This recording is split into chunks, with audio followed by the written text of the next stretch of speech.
it's just the benefits, it's not worth the drawback in my opinion.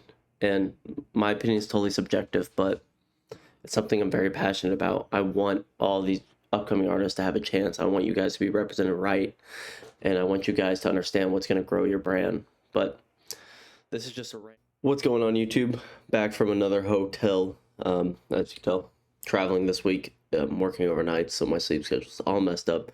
I just woke up, but I want to talk to you guys about something that really bothers me, and maybe I'll start doing like an industry advice or rant series that's separate from like my sound design and other music stuff that I think is going to be very important to understanding in your career.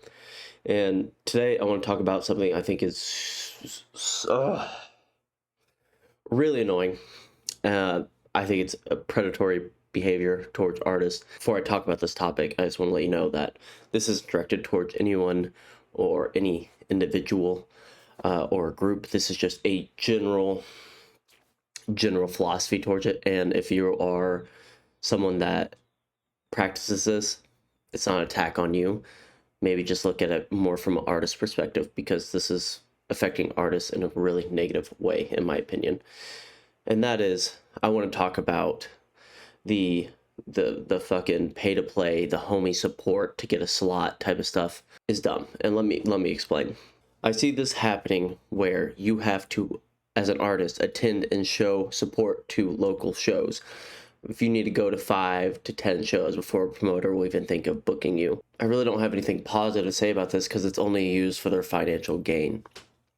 They want you to come pay tickets, let's say $20, $25 for 4 times. That's over $100, right? So you're showing support financially. That's what they want. You're usually not going to go to shows by yourself, so you get someone else to go that maybe not going. So they're making $50 to $100, depending on how big your crew is, per time you support them and show up, right?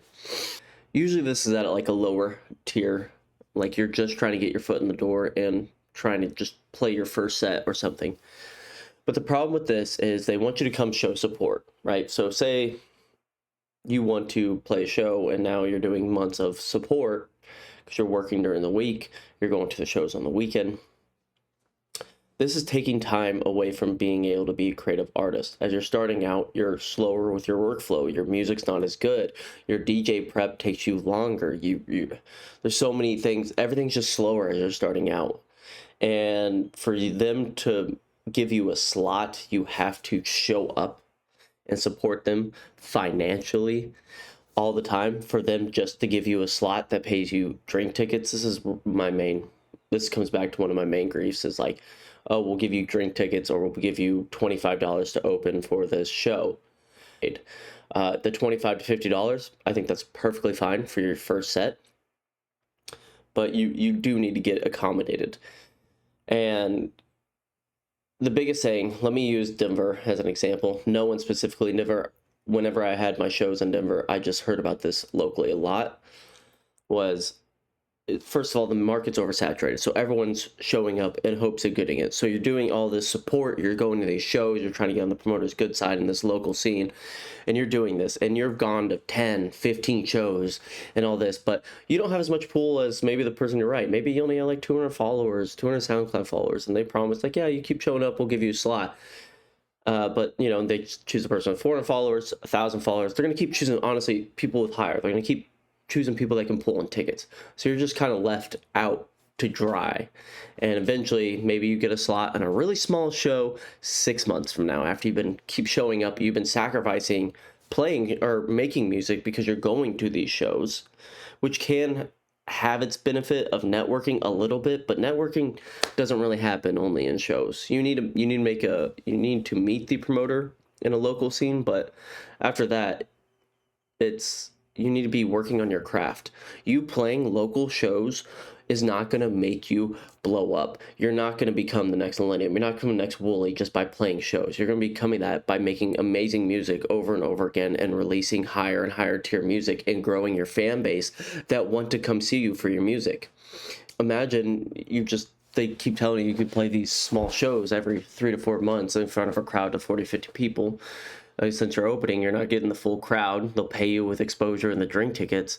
and you keep doing that, and you're sacrificing your time in music, which is the most important thing, is building your brand and building a catalog of music. It's more important than playing shows. That part of playing shows will come once you have somewhat of a demand. And if you're lucky enough in your city to have a promoter that's fair and gives everyone a shot, which I will actually call out someone, Freddie Skyway in Minneapolis. He gave me a shot when I was nobody, when I made terrible music. He gives everyone a shot. You do good, you enjoy it, you have good vibes, he'll book you again. It's not right back to back, but he supports the underground. It's truly, I was spoiled when I was first upcoming to have someone that didn't do this method and was like, hey, you really seem passionate about it, you have stuff going for you, you sent me a demo mix, it works, like, yeah, let's give it a try. And I'm just ranting at this point, but it's so bad for you to just focus on going to shows to try to get a slot to play live, even though that's one of the most fun things about the job is playing music in front of people. I won't get it wrong. There's the highs I feel of playing a set and coming off.